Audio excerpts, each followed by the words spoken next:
அனைவருக்கும் வணக்கம். இந்த வீடியோவில் நம்ம என்ன பார்க்க போகிறோம்னு கேட்டிங்கன்னா, காம்ப்ளெக்ஸ் இன்டகிரேஷனில் கான்டூர் இன்டகிரேஷனில் டைப் 2 பேஸ் பண்ணி ஒரு எக்ஸாம்பிள் பார்ப்போம். ஸோ ஃபங்க்ஷன் என்ன கொடுத்துருக்கோன்னு பார்த்தீங்கன்னா 0 to infinity கொடுத்துருக்கோம். அதாவது ஆஃப் த இன்டர்வல் கொடுத்துருக்கோம். 0 to infinity கொடுத்துருக்கோம்.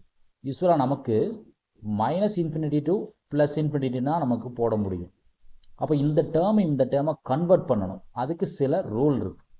அதாவது function f of x even ஃபங்க்ஷனாக இருந்துச்சு அப்படின்னா integral over -infinity to +infinity இந்த ஃபங்க்ஷனை 2 times 0 to infinity மாற்றிக்கலாம். அதுக்கு f of x ஈவன் ஃபங்க்ஷனாக இருக்கும். அது ஈவன் ஃபங்க்ஷன் அப்படின்னா என்னன்னு கேட்டிங்கன்னா, ஃபங்க்ஷனில் எக்ஸுக்கு பதிலாக -x ரீப்ளேஸ் பண்ணி செக் பண்ணி பார்ப்போம். அப்போ ஃபங்க்ஷனில் எந்த சேஞ்சும் இல்லை, அதே சமயத்திலே சிம்பிளில் எந்த சேஞ்சும் இல்லைன்னா ஈவன் ஃபங்க்ஷன். அப்போ நம்மளோட ஃபங்க்ஷன் என்ன கொடுத்துருக்கோன்னு பார்க்கணும். நம்மளோட ஃபங்க்ஷன் என்ன கொடுத்துருக்கோன்னு பார்த்தா f of x equals to x² by x² plus a² whole ஸ்கொயராக கொடுத்துருக்கோம். இதில் என்ன சொல்கிறோன்னா எக்ஸுக்கு பதிலாக -x போடுன்னு சொல்கிறோம். எக்ஸுக்கு பதிலாக -x போடுங்க. அப்போ என்ன ஆகுன்னு பார்த்தீங்கன்னா -x whole square divided by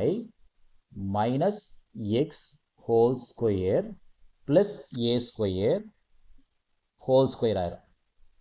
so -x whole square automatic என்ன ஆயிரும், +x² ஆயிரும். அப்போ x² by x² plus a² whole square ஆயிரும். இது என்னன்னு பார்த்தீங்கன்னா மறுபடியும் அதே ஃபங்க்ஷன் தான். ஸோ ஃபங்க்ஷன்லேயும் சேஞ்ச் இல்லை, சிம்பிள்லேயும் சேஞ்ச் இல்லை. ஸோ கிளியர்லி நம்மளோட f of x என்ன ஃபங்க்ஷன்னா ஈவன் ஃபங்க்ஷன். அப்போ ஈவன் ஃபங்க்ஷன்றதுனால நம்மளோட ஃபங்க்ஷனை, அதாவது கிவன் இன்டகரல் எப்படி மாற்றி எழுதலான்னு கேட்டிங்கன்னா, integral over 0 to infinity f of x dxன்ற இந்த டேர்ம் எப்படி கன்வெர்ட் ஆகுன்னு கேட்டிங்கன்னா 1/2. எனக்கு என்ன இந்த டேர்ம் தான் இருக்குது. அப்போ இந்த டேர்மை மாற்றணும்னா இது ஆப்போசிட்டில் வரும். ஆப்போசிட்டில் வந்து என்ன ஆகும், 1/2 ஆயிரும்.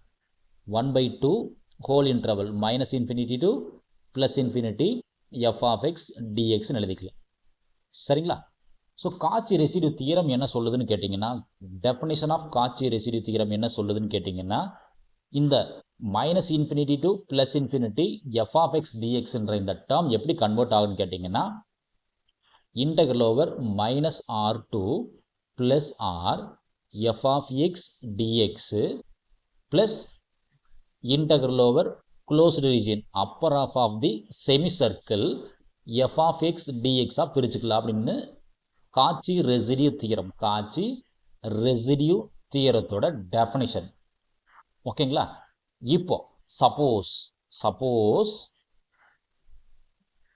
இந்த radius upper half of the semicircle radius goes to infinity இருந்துச்சு அப்படின்னா integral over -r to +r f of x dx ஓட வேல்யூ 0 ஆயிரும்.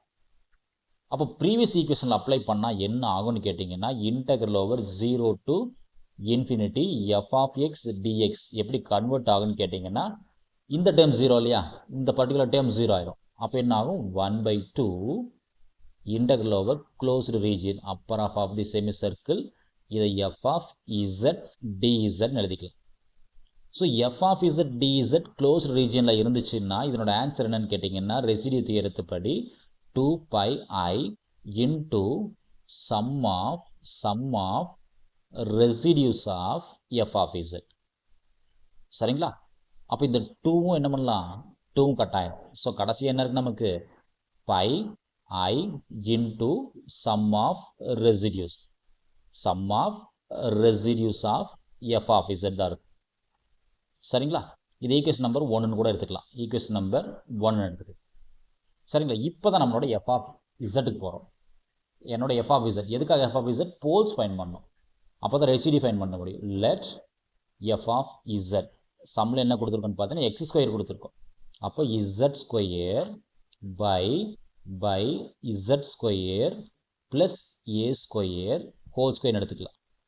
ஸோ போல்ஸ் ஃபைன் பண்ணுறதுக்காக நம்ம என்ன பண்ணுறோன்னா, use denominator is equal to 0. அப்போ இங்கே டினாமினேட்டர் என்ன கொடுத்துருக்கோன்னு பார்த்தீங்கன்னா z² plus a² whole square equals to 0.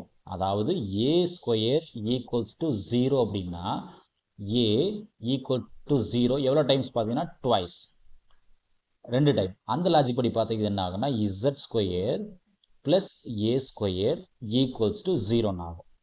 அப்போ z square equals to minus a ஸ்கொயர்னு ஆயிரும். இல்லை z equals to plus or minus a, இங்கே மைனஸ் இருக்கிறதுனால i ஆயிரும். சரிங்களா? ஸோ நமக்கு இந்த கான்டூர் இன்டெகிரேஷன் டைப் 2 பொறுத்தளவுக்கு என்னன்னு பார்த்தீங்கன்னா all positive poles lies inside, all positive poles lies inside upper half of the semicircle CR. அதே நேரத்தில் all negative poles lies outside upper half of the semicircle CR. சரிங்களா? அப்போ இங்கே என்ன போல் கொடுத்துருக்கோன்னு பார்த்தீங்கன்னா plus a i and minus AI இருக்குது. அப்போ residue ஒரே ரெசிடியூ தான் ஃபைண்ட் பண்ண முடியும். அதாவது லிமிட் இசட், ஓகே நம்ம ஜென்ரல் ஃபார்மில் எழுதணும் இல்லையா? இப்போ ரெசிடியூ ஒரே ரெசிடியூ தான் இருக்குது. Residue at Z equal to plus AI மட்டும்தான் வரும், மைனஸ் ஏஐ வராது. ஆனால் ஆர்டர் என்ன, அதுதான் ரொம்ப கேர்ஃபுல்லாக இருக்கணும். Order m is equal to 2. இது எப்படி 2 சொல்ல முடியும்னு கேட்டிங்கன்னா இங்கே பவரில் என்ன இருக்குன்னு பார்க்கணும். அதாவது f of zல பவர் கொடுக்கலாம், இல்லை இங்கே பவர் என்னன்னு பார்க்கணும். ஸோ 2 இருக்குது. அப்போ எம்மோட வேல்யூ 2. சரிங்களா? அப்போ ஜென்ரல் ஃபார்முலா என்ன ஆகும்? ஜென்ரல் ஃபார்முலா இதுக்கானது limit z tends to a, பொதுவான formula. Case 2 1 by m minus 1 factorial d power m minus 1 by dz power m minus 1 into z minus a power m into f of z ஆகும். சரிங்களா? So இப்போ ஏக்கான value என்னன்னு பார்ப்போம். So ஏக்கான value a i. சரிங்களா? அப்போ இங்கே என்ன ஆகுன்னு கேட்டிங்கன்னா limit z tends to a, அதுக்கான value ai 1 by m minus 1. எம்மோட வேல்யூ என்னதுங்க? 2 minus 1 factorial d power m 2 minus 1 by dz power 2 minus 1 z minus a, ஏக்கான வேல்யூ என்னதுங்க? z minus ai whole power 2 into f of z. இந்த f of z நம்ம எப்படி மாற்றி எழுதலாம்னு பார்த்தீங்கன்னா 2 roots கொடுத்துருக்கோம் இல்லையா? அப்போ ப்ளஸ் ஏஐ மைனஸ் ஏ என்ற 2 ரூட்ஸ் இருக்குது. அப்போ இது என்ன ஆகும்? z square by z plus a i and z minus a i ரெண்டுக்கு சேர்ந்து அப்படின்னு இருக்குன்னு பார்த்தீங்கன்னா ஸ்கொயர் ரூட். சரிங்களா? அப்போ இந்த z மைனஸ் ஏஐ ஹோல் ஸ்கொயரும் இந்த z மைனஸ் ஏஐ ஹோல் ஸ்கொயரும் கட் ஆயிரும். அப்போ என்ன இருக்குன்னு பார்த்தீங்கன்னா limit z tends to a i 1 by 2 minus 1 என்னங்க? 1 factorial. So d power 2 minus 1 என்ன பண்ணிக்கலாம்? d by dz எடுத்துக்கலாம். பேலன்ஸ் டைம் என்ன இருக்கும்? மேலே z ஸ்கொயர் இருக்கும், கீழே ப்ளஸ் மைனஸ் ஏஐ போயிடுச்சு. அப்போ z plus a i whole power 2 இருக்கும். சரிங்களா? இப்போ என்ன பண்ணணும்? ஒரு டைம் டிஃப்ரென்ஷியேட் பண்ணணும். யாரை பொறுத்து டிஃப்ரென்ஷியேட் பண்ணணும்? z பொறுத்து பண்ணணும். அப்போ டெரிவேட்டிவ் ஆஃப் u by vக்கு என்ன ஃபார்முலான்னு பார்க்கணும். அப்போ அதுக்கு ஃபார்முலா என்னதுங்க? v u dash minus u v dash by v square. சரிங்களா? இது u by vன்னு எடுத்துக்கலாம். So limit z tends to ai 1 by 1 ஃபேக்டர்ன்றதுங்க 1 தான். அப்போ v, இப்போ denominator common z plus ai whole square common. Numerator differentiate பண்ணால் 2 easy minus numerator common, denominator differentiate பண்ணால் 2 into z plus aiன்னு வரும். இந்த z plus ai டிஃப்ரென்ஷியேட் பண்ணால் 1 plus 0ன்னு கிடைக்கும். z 1 plus 0ன்னு கிடைக்கும். whole divided by z plus ai whole square ஆயிரும். Already z plus ai இருக்குது, ஸ்கொயரை மறுபடியும் ஸ்கொயர் பண்ண என்ன ஆயிரும்? பவர் 4ன்னு ஆயிரும். சரிங்களா? ஸோ இங்கே என்ன இருக்குன்னா z plus ai whole power 2 இருக்குது, பவர் 2 இருக்குது, இங்கே பவர் 1 இருக்குது, இங்கே பவர் 4 போயிடுச்சுன்னு என்ன ஆயிரும்? பவர் 3 இருக்கும். ஸோ இதை சிம்பிளை பண்ண வேண்டாம், இன்டர்மீடியட் இசட்டுக்கு பதிலாக ஏஐ போட்டுக்கணும். அப்போ இசட்டுக்கு பதிலாக ஏஐ போட்டு என்ன ஆகும், ஏஐ ப்ளஸ் ஏஐ ஃபஸ்ட்டு டேர்முக்கு. சரிங்களா? 2 இசட் இருக்குது, அதுக்கு என்ன பண்ணணும், ஏஐ மைனஸ் இசட் ஸ்கொயர். அப்போ ஏஐ ஹோல் ஸ்கொயர் இன்ட்டு 2 மட்டும்தான் இருக்கும், இந்த 2 மட்டும்தான் இருக்கு இல்லைங்களா, ஹோல் டிவைடட் பை இசட் பதில் என்ன போடுறோங்க, a i plus a i whole power 3 ஆயிரும். சரிங்களா? இப்போ கடைசியாக என்ன இருக்குதுன்னு பார்த்தீங்கன்னா ஏஐ ப்ளஸ் ஏ என்ன ஆயிருங்க, 2 டைம்ஸ் ஏஐன்னு ஆயிரும். எகெயின் என்ன ஆகும், 2 டைம்ஸ் ஏஐ இருக்குது, இந்த ஏ என்ன பண்ணலாம், ஏஐ இன்ட்டு ஏஐன்னு எழுதிக்கலாம். ஏன்னா ஏஐ ஸ்கொயரை ஏஐ இன்ட்டு ஏஐன்னு எழுதிக்கலாம். இன்ட்டு என்ன இருக்குங்க, 2 இருக்கு. சரிங்களா? கீழே என்ன இருக்கும், 2 டைம்ஸ் ஏஐ ஹோல் கியூப் இருக்கும்.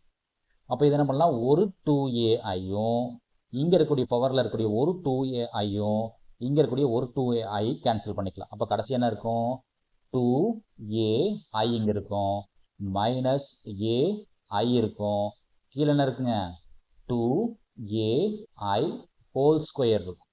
சரிங்களா? இப்போ என்ன ஆகுனா 2ஏஐலேருந்து ஒரு ஏஐ போயிடுச்சுன்னா ஒரு ஏஐ மட்டும்தான் இருக்கும் மேலே, கீழே 2ஏஐ இருக்கும். அப்போ 2 ஸ்கொயர் ஏஐ ஹோல் ஸ்கொயராக பிரிச்சுக்கலாம் இல்லைங்களா? அப்போ இந்த ஒரு ஏஐயும் பவர் 2வும் கட் பண்ணிக்கலாம். அப்போ கீழே என்ன இருக்கும், 1/2 ஸ்கொயர் என்ன ஆகும், 4 இருக்கும், கூட என்ன இருக்குது, ஏஐ இருக்குது. சரிங்களா? இது ஒரே ரெசிடியூ தான் நம்ம கையில் இருக்குது, அதாவது ஒரு ரெசிடியூ மட்டும்தான் இன்சைடு, ஒரு ரெசிடியூ அவுட் சைடு.